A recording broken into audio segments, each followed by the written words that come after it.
5 জোড়া চোখ, শরীরের ওপরে ঘোড়ার খুরের মতো শক্ত আবরণ, সঙ্গে ছোট্ট একটি লেজ। দেখে মনে হয় যেন ভিন গ্রহের কোনো এক প্রাণী।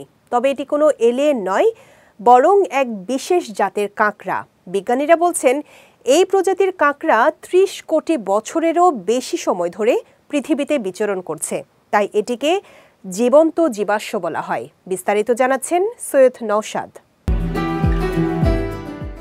রাজকাঁকড়া, ইংরেজিতে যাকে বলে হর্স শু ক্র্যাব।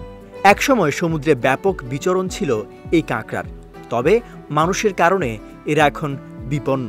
বলতে গেলে মানুষের জীবন রক্ষা করতে এরা নিজেদের জীবন উৎসর্গ করে যাচ্ছে। আমাদের জীবন রক্ষাকারী প্রতিষেধকের পেছনে এই কাঁকড়ার অবদানের কোনো বিকল্প নেই। নতুন আবিষ্কৃত কোনো ওষুধ বা প্রতিষেধক টিকা মানুষের শরীরের জন্য কতটা নিরাপদ সেটি যাচাই করতে লাগে এই রাজকাঁকড়ার নীল রক্ত। অবিশ্বাস্য শোনালেও এই কাঁকড়ার রক্তের রং ফ্যাকাশে নীল। প্রতি বছর লাখ লাখ রাজকাঁকড়া শিকার করে পাঠানো হয় যুক্তরাষ্ট্রের বিভিন্ন গবেষণাগারে। সেখানে কাঁকড়াগুলোর হৃৎপিণ্ডের কাছের একটি শিরা কেটে নিংড়ে নেওয়া হয় রক্ত। এরপর সেটিকে আবার সমুদ্রে ছেড়ে দেওয়া হয়। কোনো রোগের জন্য আবিষ্কৃত ওষুধে বিপজ্জনক কোনো ব্যাকটেরিয়া আছে কিনা সেটি যাচাই করতে দরকার পড়ে রাজকাঁকড়ার নীল রক্তের। এখন পর্যন্ত একমাত্র রাজকাঁকড়ার রক্ত এই যাচাইয়ের কাজটি নিখুঁতভাবে করতে পারে, কারণ এই রক্ত সামান্য উপাদানগত পরিবর্তনে দৃশ্যমান প্রতিক্রিয়া দেখায়।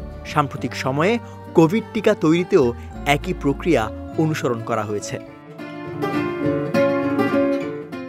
প্রথম যখন পদ্ধতিটির ব্যবহার শুরু হয় তখন বিশেষজ্ঞরা ধারণা করেছিলেন রক্ত নেয়ার পর প্রকৃতিতে ছেড়ে দেওয়া প্রায় সব কাঁকড়াই অক্ষত থাকে। কিন্তু সাম্প্রতিক একাধিক গবেষণায় দেখা গেছে রক্ত নিংড়ে নেয়া রাজকাঁকড়াদের 30% আর বাঁচে না।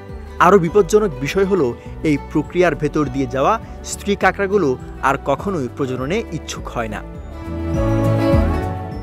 সৈয়দ নওশাদ, বিজয় টিভি, নিউজ ডেস্ক।